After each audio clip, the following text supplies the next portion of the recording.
anyone can be anything in Zootopia, so I became a furry.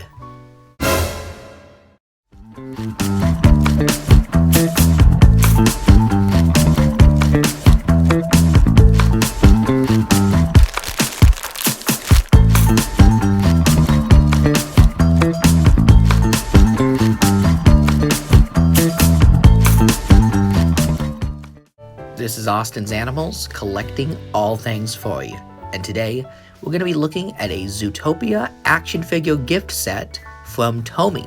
This is the World of Zootopia, and it features 14 different action figures. It's actually a really great fun set, and I'm excited to get this open and check this out. There's a lot of figures in this set. Nearly the entire line is included in some form or another. Here at the top, we see that it's from the movie Zootopia. Thank goodness, I thought this was Emperor's New Groove. And here's all of our characters, and it's only at Target. Target went big on Zootopia. They had a lot of exclusive items. I even found a blog post in which Target was like the official partner of Zootopia. They definitely had a big presence for this line. And TOMY had big plans. They really thought this line was going to work. It's kind of interesting that the Zootopia movie was thought to fail. Disney thought it was going to underperform, and it ended up making nearly $1 billion. But the toy line, which was expected to do well, didn't take off. So here's all of our figures. There's a lot of different characters here. You know, you get your Nick and Judy, and then you get some of the other characters like Mr. Otterton and Clawhauser. So a really great selection of characters here. Although there is a couple, like this Eyewitness Bat and Mouse, that are not in the movie. They are present in concept artwork and in scripts and some early cuts of the film. So it seems that the toy line was made, before those characters were cut from the film. So trying to open this thing is an actual nightmare. This is one of the most difficult toy openings I have had, as you can see by my struggling hands here. They had this thing locked up, lock, stock, and barrel, which is surprising for a kid's play line that isn't aimed at collectors. These were actually stocked on the, what I call the kiddie aisle at the store, which is kind of where you have Play School and Imaginext. They weren't put on the traditional action figure aisle, which might explain why this line didn't work that well. So here's our pile of plastic, and boy, there's a lot of tooling here. Usually with these gift sets, you get like a couple of troop builder characters or doubles, but no, unique sculpts all around. Now, the packaging is pretty great, and you get this cool backdrop that I thought would make a good display for the figures, but it doesn't hold them. They kind of weigh it down, and it kind of bends and warps. I wish they had developed this packaging in a way where it could transform into a display stand for the figures. I thought that would have been a really cool way to reuse the packaging without a lot of waste. But as it is, I will use this cool Zootopia backdrop in my collection behind the figures. I think it'll look really nice. Again, here's our character selection, which is extremely diverse. You get all sorts of different animals here. You get main characters, bad guys, characters that don't have a lot of screen time. So, really cool selection of characters. Enough to have a kid fully play the world of Zootopia. And this shot here kind of shows how diverse and unique this line was. It's just a shame it didn't take off because the world of Zootopia is so interesting and would have made a great toy line.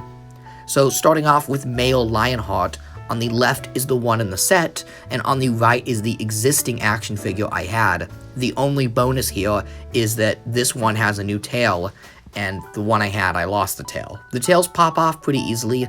Don't touch them. Don't place them anywhere. You will lose them. And most of the time when I find these things used, they don't have the tails. Articulation on all these figures is really decent. They all kind of follow this same structure where you've got ball-jointed shoulders, basic swivel at the legs, the head is on a dumbbell joint, and then the tail can rotate. So decent articulation and good sculpt. Great figure. Next up is the Polar Bear Bodyguard for Mr. Big. This is a cool figure. Again, he had a much bigger role in the original script. He was actually the main bad guy, so that might have been one of the reasons why he had an action figure made. because, you know, he had a bigger role originally. But even as an action figure, he's really cool, and he's so obviously like a, pun not intended, a grisly mob boss. So, you know, he'd be good for a bunch of play scenarios as the bad guy. And he has one extra point of articulation the other figures don't have, and that's one swivel hand. Only his left hand can swivel, and that is so he can hold out Mr. Big in his palm, just like the movie. I love when toys do that, when they include like an unusual feature or joint so that the character can do a pose just like the film. That is a great touch, and he displays perfectly with Mr. Big. Clawhauser is our first action figure that is not a straight repack. The one on the left is the one from the set, and the right is the main release one. This one is in a different uniform, kind of a beige, I call it a Chips Highway Patrol uniform. He does look like a California highway officer, rather than a Zootopia cop. Or maybe just like a 70s cop. I dig it. I think it's great. I'm glad they didn't just repack the same figure, and they made him really unique. This is a really fun figure too. Clawhauser is probably the most common of the line. I tend to see this toy a lot at flea markets, and this was actually the only figure in the set that, you know, was exclusive that I also had in my collection. But it's a good figure, you know, rotating tail, good likeness, nice solid figure. Oh, and he gets absolute bonus points for having a tail that allows him to balance. Nearly all of the Zootopia figures have tails that can be used as stands. I love that. Okay, so this rhinoceros is a figure that I don't have the regular version of, so I'll put a photo of the regular version here. Again, the only difference is the uniform. Now he's kind of in his, you know, his highway patrol outfit. And boy, I love this guy. He is one chunky boy. This figure is massive. He's huge. Even his little tail rotates, which I thought is nice. But I dig this guy. He's hardly in the film. He is only in a couple of background scenes, but he is really present in concept artwork and even pictured with Clawhauser. So I think they're a team, kind of a good cop, bad cop team. You can decide who's the good one, the bad one. Okay, Nick Wilde, you know, our lovely, handsome fox character. There he is. On the right is the regular, and on the left is the one in the set. Neither one particularly look like the movie. I don't know what happened with Nick's costume, but it must have been decided very late in development, because a lot of merchandise has him in yellow or pink outfits, which, you know, it's not what he wears in the film. But that's okay, because Nick is so suave and cool, even he can pull off pink and make it look cool and manly as hell, let's be honest. With the blue tie, you've kind of got this Miami Vice color scheme, which totally works for Nick Wilde. Another figure where the tail can be used to balance Nick. If you bend the tail down, the point holds him up, which is nice. And articulation, again, is really good. The head sculpt is also quite nice. I like the sculpt. So yeah, this is a wonderful, solid figure. Nick is a highlight of the line, but he is one of the tougher figures to find. So this set is a good way to get Nick at a decent price. Judy Hopps is also in a unique outfit, and was one of the reasons I really wanted this set. She's in kind of this cool, black, spandex SWAT uniform that again resembles the concept artwork of Judy more than the final design of the character. This figure, I think, might have possibly predated the release of the regular outfit, or maybe the regular outfit was completed and they decided to make this figure as kind of an homage to the concept artwork. Either way, super cool. Bellwether doesn't have many differences with her mainstream release. The only thing I could notice was the eyes. The one in the set has an eye that is completely wonky and off-center. I don't know if you can tell on camera, it's better in person, but her eyes are just totally messed up. I think this might have been a production error on my end and has nothing to do with, you know, all of the samples. I sure hope not. Oh, and her glasses are like a slightly different brown. So, you know, just different enough to make you mad. She only has 1 point of articulation at the head, which is unfortunate considering, spoilers, she's the main baddie. Fennek is also a character with no articulation. He has a head that rotates, that pops right off the moment you rotate it, so don't even bother moving that.